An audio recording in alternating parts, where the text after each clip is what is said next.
This is one of the first recessions we've ever seen that has so hard hit vulnerable workers in the service sector, particularly women and new Canadians and young people. And that was evident in the March numbers and continues to be the case in the April numbers. A number of questions to the Prime Minister as well today, Catherine, about sort of some of the segments of the Canadian population hit a little bit harder as a result of the pandemic, economically at least, stuff that we saw in the jobs report. Some focus as well on how women, to a certain degree, have disproportionately been impacted as well. Yeah, and there's an interesting storyline that's emerged there, because before the numbers today, we were really seeing in March that women were certainly disproportionately affected because the sectors that we saw getting hit first, retail sector, restaurants and whatnot. The new numbers bring things a little bit back more in line. We're seeing the construction sector, the manufacturing sector get hit as well. So it's not that women are suddenly doing better, it's that men are also being affected significantly as well. Now it's just a little bit more than half of the job losses coming to women, but that's actually a pretty significant statistic nonetheless. When you look back at previous economic downturns, disproportionately it is men that are affected in the manufacturing sector, the construction sector. This time we're seeing something that's a little bit more of an equal balance in job losses, but there are other implications too in terms of what's happening in the home, the role in caring for, be it children or elders, that women take on. I spoke to one economist with Scotiabank about what it all means.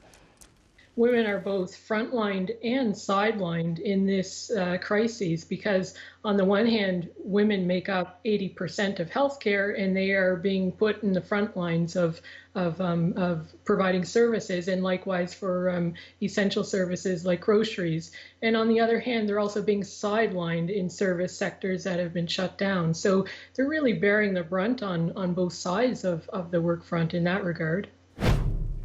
A couple more interesting things here, Vashi. Rebecca Young made I thought it was a really interesting point about women's participation in the labor force right now. The level has dropped down to 55% of women who are even looking for a job. She says those statistics harken all the way back to the 80s, so the days of the Rubik's Cube and shoulder pads. But that is what's happening right now. This also, of course, is relevant when it comes to questions of how we're going to look at stimulating and restarting the economy. Traditionally, it's shovels in the ground. Those are jobs that typically go to men. A lot of the economists I've been speaking about who are particularly interested in women's issues have said there needs to be more of a role for caring, money to go to long-term care centers, childcare as well. Okay, thank you, Catherine. Appreciate the update as always. The CBC's Catherine Cullen from our newsroom here in Ottawa. Let's break these staggering job numbers down a bit further. Peter Armstrong is CBC's senior business correspondent. He's with us from Toronto. Trevor Toome joins us from Calgary. I believe he's an economics professor at the university there. Hi to both of you. Thanks for being with us. We're awaiting one more who will join us in a moment. We're just having some difficulty connecting. But in the meantime, I'll start with both of you. Peter, what is the big headline? So much information in this data from StatsCan today. What is the big headline you came away with?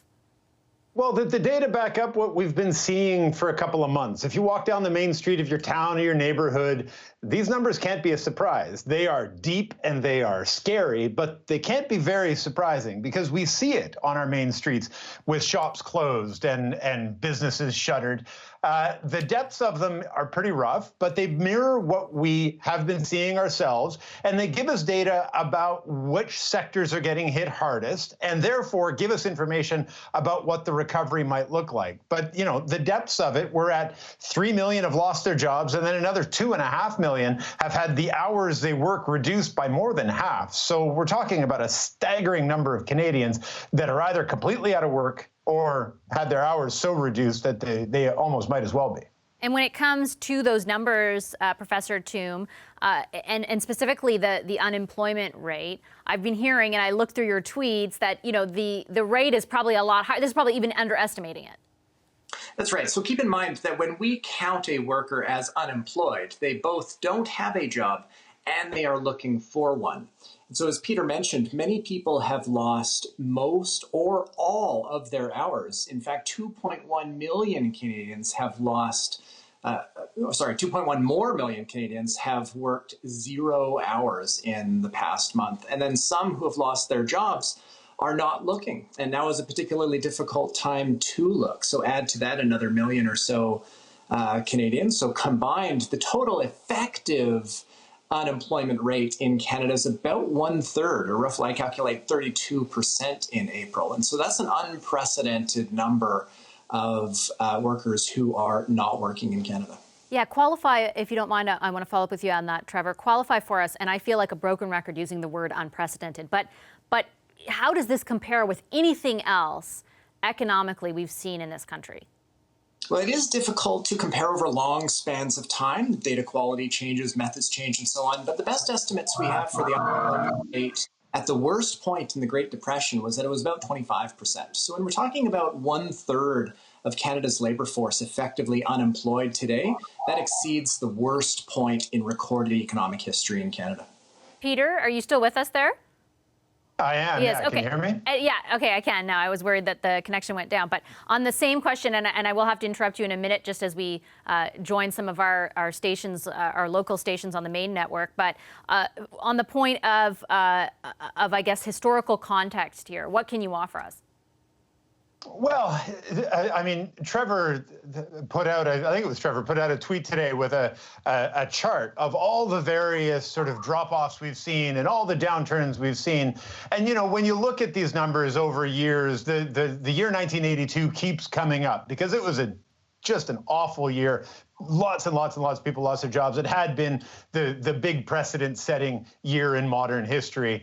And you look at that, they lost 680,000 jobs over something like 17 months. You look at it on the chart now, and it's really almost flat until today. And these last 2 months, we've seen 3 million jobs fall off those ranks in 2 months alone. It just dwarfs anything else. And so it gives us a sense of what that policy response has had to be, why it has had to be as flexible as it's been. I mean, they're still changing it. They announced changes to it today. That's the necessity because this is such a unique, historic moment in our economy and in the life of our country. I have about 10 seconds, Peter, before we take a quick second to break and we'll be back. But that wage subsidy, how long do you think it'll have to be extended for? Listen, all of it is going to have to be flexible because we know that these jobs aren't going to bounce back as quickly as I think we had initially hoped. But we can get into the details of that on the other side of it. Okay. We are talking job numbers, pretty devastating job numbers out just today. They reflect about 2 million jobs lost alone in April and a number of 2.5 million Canadians actually who have lost at least half their hours. I'm talking to Trevor Toome, Peter Armstrong, and we're also joined by Armine Yelnizyan as well. She's an economist and fellow with the Atkinson Foundation. Hi, Armine. Great to see you. Great to have you join us. Hi, Vashi. Great to be there. I'm going to start off with you as we continue to sort of try and decipher what is behind and what we should take from all of this data that came out today. And in particular, I've followed your tweets as well around some of the gendered issues here. Can you tell us what kind of impact the pandemic has had as far as on women and their jobs? Yeah, I mean, we're using the word unprecedented. We're liberally sprinkling it around. And this is the very first in economic history service-driven recession. And services make up 71% of GDP, 79% of jobs in Canada before COVID hit. And this has happened all over the world. And because it's service-driven and because what COVID has required us to do to contain the contagion is to stop all non-essential economic transactions. We've seen a lot of jobs that women do and young people do and that immigrants do, low-paid, marginal, temporary jobs in non-essential activities. Businesses that were marginal before COVID hit actually shut down. The biggest steady sector that got hit was education and childcare. But even huge swaths of childcare, we don't know if they're going to last on the other side of the COVID blitzkrieg bombing because, as you know, as your viewers know, childcare fees, user fees, are the second biggest bite out of household budgets after housing. And since everybody's income has gone down, a lot of households that don't have a job right now or are forced to stay at home are choosing not to pay user fees. And it's unclear what proportion of the childcare system is going to have to shutter its doors, which will, of course, slow down any recovery of women going back to work if those jobs actually survive on the other side of COVID because they were so marginal to begin with. Trevor, speaking of the other side of COVID and the policies that need to be directed at that, what are the implications of what Armin is talking about, not just on women, but other vulnerable populations, lower income, for example, workers who seem to be bearing the brunt of a lot of the job losses? What are the implications for the government's policy response right now? Well, first, some context there around how hard lower income individuals have been hit. Over 70% of the employment drops that we've seen in March and April are among workers who earn less than $800 per week. So there are some significant equity concerns here where the government should rightly focus its attention. And we've seen it make moves in supporting incomes at the lower end of the income distribution through things like the GST credit boost, for example. So more things of that nature can go a long way to help. And when we think about easing off these income supports or phasing them out, perhaps phasing them out differently for different individuals who have different levels of income may be appropriate. But all these measures are meant to both support individuals, yes, and to bridge businesses through the crisis, but also to maintain the connection between employees and employers. And so a hopeful sign in this data is that maybe some of those measures have been working. About 2/3 of the displaced workers have maintained, Stats Canada finds, an active connection with a specific job and a specific employer. So that's going to help facilitate the recovery once we're on the other side of the health crisis. One other sort of positive headline that I saw, or piece of information in the report, Peter, was that the sort of temporary nature of the layoffs, or at least the understanding of those who had been laid off. 97% of them in April took it to be temporary, meaning they thought on the other end of this they still would have a job.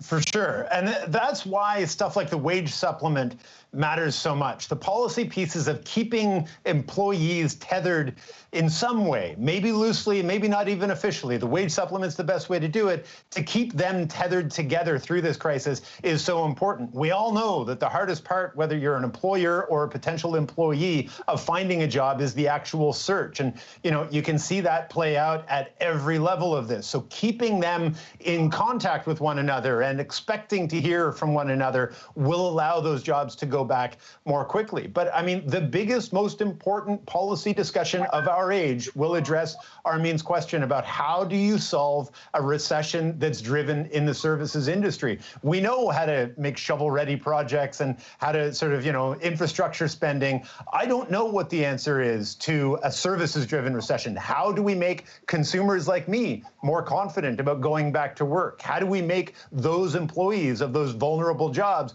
confident and feeling safe enough to go back to those jobs? This is going to be an enormous policy riddle, and I know that people are on it already, but I don't know that the answers are as readily available as they are for the other ones that we're frankly just better equipped at. Well, and Armin, it sort of changes the context around the question of stimulus, right? I know the Prime Minister got it today and sort of said it's not even the time yet to think about stimulus, but when that time does arrive, it's not necessarily going to be traditionally what it has been.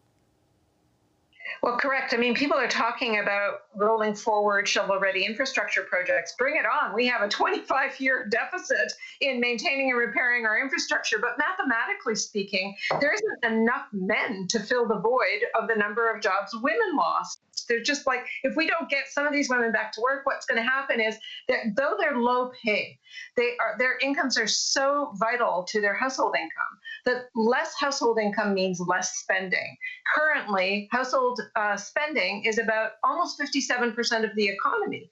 And so if you've got less household income to spend, because these women can't get back into the labor force, because, you know, no recovery without a she-covery, no she-covery without childcare. We don't have a plan to make sure everybody's got the childcare that they need on the other side of this. So there's your first clue on what recovery looks like. It's not about stimulus, it's about stabilization. And it's not just about physical infrastructure, it's about social infrastructure, including things like making sure everybody's got access to high quality, affordable childcare. That's going to be part of the pathway forward.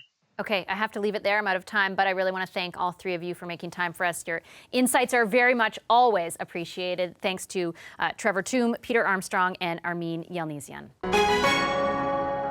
Hi, I'm Vashi Capellos, host of Power in Politics. See more of our show by subscribing to the CBC News channel or click the link for another video.